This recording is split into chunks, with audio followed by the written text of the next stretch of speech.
आज हम द्वादश की कक्षा में मांग और आवश्यकता पर चर्चा करेंगे। जैसा कि पता है हम लोग को, आवश्यकताएं हमारी होती हैं, अनंत आवश्यकताएं हैं, लेकिन उन अनंत आवश्यकताओं की मांग हम लोग नहीं कर पाते, इच्छाएं व्यक्त नहीं कर पाते।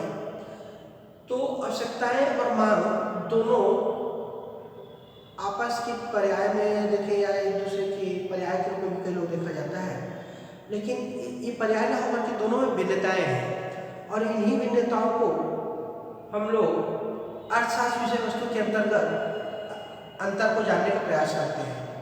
अर्थशास्त्र विषय वस्तु के अंतर्गत इसे हम मांग और आवश्यकता में अंतर को 4 बिंदुओं के द्वारा समझाने का प्रयास कर रहे हैं। पहला ये कि मांग आवश्यकता से बनती है। मांग कब बनती है? आवश्यकता से। जब हमें किसी चीज की आवश्यकता होती है तो आवश्यकता के बाद ही उस चीज की मांग बनती है। जबकि दूसरा पॉइंट बोला, उसी में आवश्यकता इच्छा से बनती है। हमारे मन में किसी चीज की इच्छा उत्पन्न होती है, उस इच्छा से आवश्यकताओं का निर्माण होता है और आवश्यकताओं से मांग बनती है।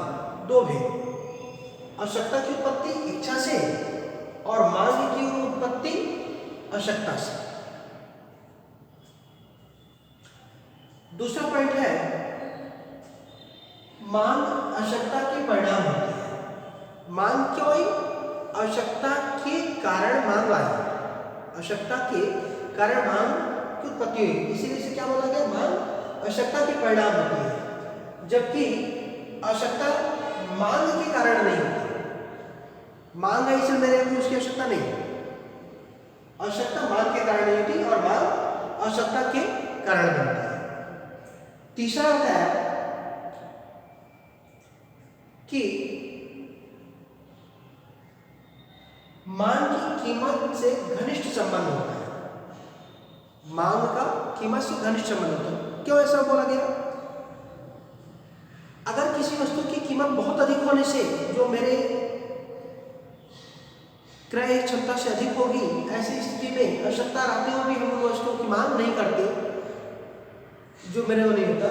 लेकिन यदि कीमतें उसकी अपने दायरे में है तो हम लोग उस कीमत के आधार पर किसी वस्तु की मांग करते हैं कि ये वस्तु अपने को चाहिए नहीं चाहिए। उसी प्रकार आवश्यकता का कीमत से कोई संबंध नहीं होता।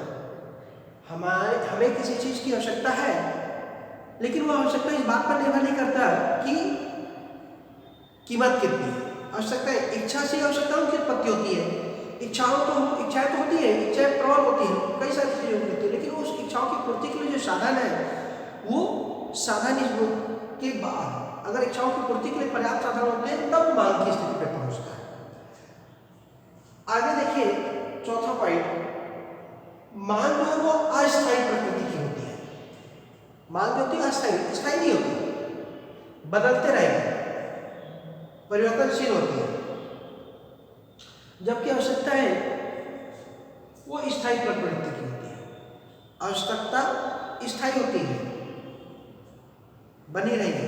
मांग जो होती है वो अस्थायी होती है।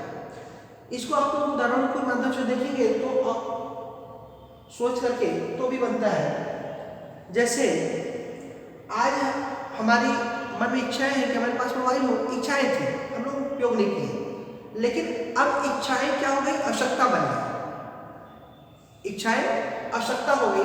अब हम इच्छाओं की पूर्ति, आवश्यकता की पूर्ति के लिए साधनों के बारे में सोचे तो आज समय की मांग, आज क्या है? समय की मांग मोबाइल। तो इस मोबाइल की आवश्यकता जो पड़ी वो मांग, आवश्यकता थी लेकिन अब वो आवश्यकता हमारी मांग बन गई। दूसरे में कैसे होता है? मांग आवश्यकता के परिणाम होते हैं। ठीक, क्लियर हुआ? मांग क्यों बनी? आवश्यकता थी इसलिए मांग बनी। और आवश्यकता क्यों बनी? मांग के कारण नहीं हुई, वो इच्छा के कारण थी। तीसरा देखिए, मांग कीमत से घनिष्ठ संबंध होता है। जिस वस्तु की मैं मांग कर रहा हूँ वो वस्तु मुझे चाहिए, लेकिन अब वो मांग मेरी पूरी होगी या ना होगी ये इस बात पर निर्भर करता है कि हमारी कीमत कितनी है उस वस्तु की। अधिक कीमत होने पर हमारी मांग स्थानांतरित हो सकती है, छूट सकती है, कुछ समय के लिए उसको टाल सकते हैं, ये कोई उसका सन्निकट या कोई अन्य वस्तु का उपयोग कर सकते हैं। जो स्थानापन्न वस्तुएं हो या जैसे दूसरे वस्तु का कर सकते हैं। इसीलिए बोला गया मांग का कीमत से घनिष्ठ संबंध होता है, जबकि आवश्यकता का कीमत से कोई संबंध लेना देना नहीं। आवश्यकता थी, कीमत कितनी ज़्यादा है कम है उससे मेरे को लेना देना नहीं, लेकिन मेरी आज आवश्यकता उसकी है।